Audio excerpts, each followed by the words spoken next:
ಅದಕ್ಕೆ ಬೆಲೆ ಬಿಟ್ಟಿದ್ದಾರೆ. ಆ ಆಳುಗಳನ್ನ ವಿಚಾರಿಸ್ಕೊಂಡು ಬರ್ತೇನೆ ಅಂತ ಅಲ್ಲಿಗೆ ಹೋಗಿದ್ದಾರೆ. ಇನ್ನೇನು ಬಂದ್ರು ಬರ್ಬೋದು ಮಾವ. ಬಡವರು ಬದುಕುವ ಕಾಲವಲ್ಲಮ್ಮ ಇದು, ಶ್ರೀಮಂತರ ಕಾಲ. ಅದಕ್ಕೆ ಗಾಂಧೀಜಿಯವರು ಒಂದು ಮಾತನ್ನು ಹೇಳ್ತಾರೆ, ಬಡ ರೈತ ಬದುಕಿದರೆ ಇಡೀ ಭಾರತ ಬದುಕಿತ್ತು ಅಂತ. ಅಷ್ಟೇ ಯಾಕೆ ಇಂದು ಫ್ಯಾಕ್ಟರಿ ಎಂಬ ಭೂತಕ್ಕೆ ಸಿಲುಕಿ ನಮ್ಮಂತ ಸಣ್ಣ ಸಣ್ಣ ರೈತರು ಬದುಕುವುದು ಸವಾಲಿನ ಕೆಲಸ. ಈ ಕಲಿಯುಗದಲ್ಲಿ ಬಡವರ ರಾಜ್ಯವನ್ನು ಕಬಳಿಸುವ ಬಂಡ ಶ್ರೀಮಂತರ ಕಾಲವಮ್ಮ, ಬಂಡ ಶ್ರೀಮಂತರ ಕಾಲ. ಹೋಗಿ ಬಿಡುವ, ನೀನು ಓದಿ ಗುಣದಾಗಿ ಯಾವ್ದಾದ್ರು ಒಂದು ಒಳ್ಳೆಯ ನೌಕರಿ ಸಿಕ್ಕರೆ ನೀನು ಶಾಲೆ ಕಲಿತದಕ್ಕೂ ಸಾರ್ಥಕ ಆಗುತ್ತದೆ. ಬಾವ, ನೀನು ಬಿಕಾಂ ಪರೀಕ್ಷೆ ಅಂತ ಹೋಗಿದೆಯಲ್ಲ, ಏನಾಯ್ತು ನಿನ್ನ ರಿಸಲ್ಟ್? 12th ಪಾಸ್ ಆಯ್ತೇನಮ್ಮ, ಅದನ್ನು ತಿಳಿಸಲೆಂದೇ ಬಂದಿರುವೆ. ತುಂಬಾ ಸಂತೋಷ ಬಾವ. ಬಾವ, ನೀನು ಇಷ್ಟು ಶಾಲೆ ಕಲಿತದಕ್ಕೂ ಯಾವ್ದಾದ್ರು ಒಂದು ಸರ್ಕಾರಿ ನೌಕರಿ ಸಿಕ್ಕರೆ ನೀನು ಶಾಲೆ ಕಲಿತದಕ್ಕೂ ಸಾರ್ಥಕ ಆಗುತ್ತದೆ ಮಾವ.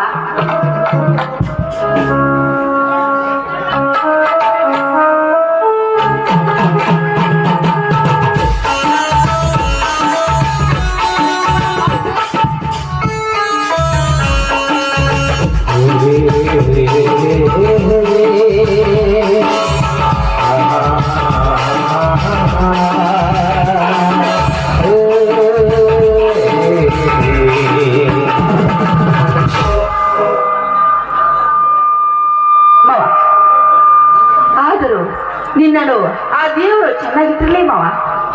ದೇವರು ಎಲ್ಲಿರುವ ನಮ್ಮ ನಿನ್ನ ದೇವರು 3 ಹೊತ್ತು ಎಷ್ಟೇ ಬೇಡಿಕೊಂಡರು ಆ ದೇವರು ಪ್ರಯೋಜನಕ್ಕೆ ಬರುವುದಿಲ್ಲ.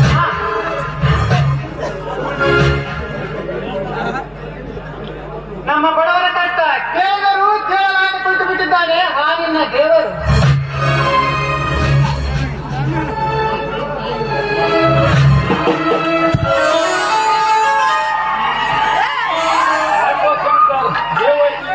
ಮಾತನಾಡ್ತೀಯಲ್ಲ, ಯಾಕೋ ಏನಾಯ್ತು? ಏನಿಲ್ಲ ಬನ್ನಿ ಮಾವ. ಮಾವ ಈ ಜಿಲ್ಲೆಗೆ ಫಸ್ಟ್ ಕ್ಲಾಸ್ ಪಾಸ್ ಆಗಿದಾರಂತೆ, ಅದಕ್ಕೆ ಆ ದೇವರು ಚೆನ್ನಾಗಿಟ್ಟಿರ್ಲಿ ಅಂತ ನಾನು ದೇವರಲ್ಲಿ ಬೇಡ್ಕೊತಾ ಇದ್ದೆ. ಅಷ್ಟರಲ್ಲಿ ನೀವು ಬಂದು ನೋಡಿ.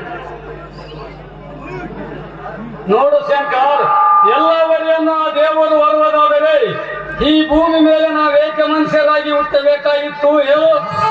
ಹುಟ್ಟಿದ ಪ್ರತಿಯೊಂದು ಜೀವಿಗೂ ಕಷ್ಟ ಸುಖ ಎಂಬುದು ಜೋಡು ಬಂಡಿಗಾಲಿಗಳು ಇದ್ದಾಗೆ. ಅದರ ಮಧ್ಯೆ ಆ ದೇವರು ನೆಪ ಮಾತ್ರ, ಅದಕ್ಕೆ ಅವನನ್ನು ದೇವರು ಅನ್ನುವುದು. ಅಣ್ಣ, ತಂದೆ ತಾಯಿಗಿಂತ ಮಿಗಿಲಾದ ದೇವರಿಲ್ಲ ಅಂತ ಹೇಳ್ತಾರೆ ಬಲ್ಲವರು. ನನಗೆ ನೀನು ಅದಕ್ಕಿಂತ ಮಿಗಿಲು ಆಶೀರ್ವಾದ ಮಾಡೋಣ. ದೇವ ಶಂಕರ್, ಆ ತಾಯಿ ದುರ್ಗಾದೇವಿಯ ಆಶೀರ್ವಾದ ಸದಾ ನಿನ್ನ ಮೇಲೆ ಇರಲಿ.